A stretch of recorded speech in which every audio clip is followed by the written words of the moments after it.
BNP chairperson Khaleda জিয়ার জানাজা দাফনসহ বিভিন্ন সিদ্ধান্ত নিতে দলটির গুলশান কার্যালয়ে বৈঠকে বসে স্থায়ী কমিটির সদস্যরা।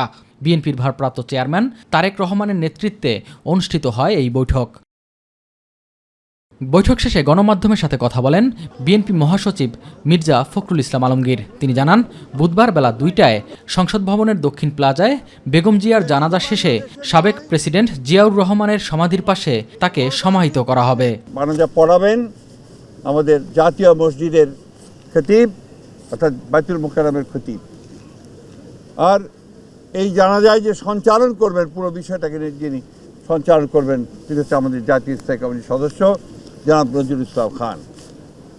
এরপরে আমাদের স্বাধীনতার ঘোষক, বহুদলীয় গণতন্ত্রের প্রবর্তক, বাংলাদেশের আরেক কিংবদন্তির নেতা যাকে রাখাল রাজা বলে এই দেশের মানুষ, তার মাজারে তারই পাশে আমাদের এই মহান নেত্রীকে সমাধিস্থ করা হবে। খালেদা জিয়ার মৃত্যুতে অন্তর্বর্তী সরকারের নেয়া নানা কর্মসূচিতে বিএনপি সাধুবাদ জানিয়েছে বলেও জানান তিনি।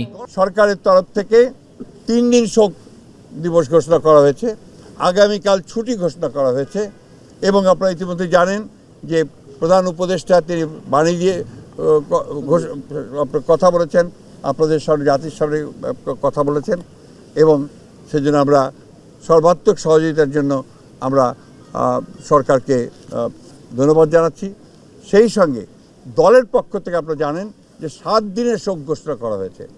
এই 7 দিন আমাদের কালো পতাকা আমরা ধারণ করব, কালো ব্যাজ ধারণ করব, পতাকা কালো পতাকা উঠবে প্রত্যেকটি কার্যালয়ের, আমাদের দলীয় কার্যালয়ে, এবং প্রত্যেক কার্যালয়ে দোয়া পড়া হবে, কোরআন তেলাওয়াত হবে।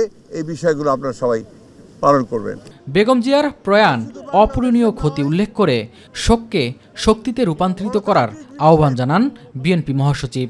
আসুন আমরা আজকে সবাই এই শোককে শক্তিতে রূপান্তরিত করে বাংলাদেশ জাতীয়তাবাদী দলকে একটা অপ্রতিরোধ দল হিসেবে গড়ে তুলি, বাংলাদেশকে সত্যিকার অর্থেই একটা গণতান্ত্রিক রাষ্ট্র হিসেবে আমরা প্রতিষ্ঠিত করি। এস এম আরিফ, মাই টিভি, ঢাকা।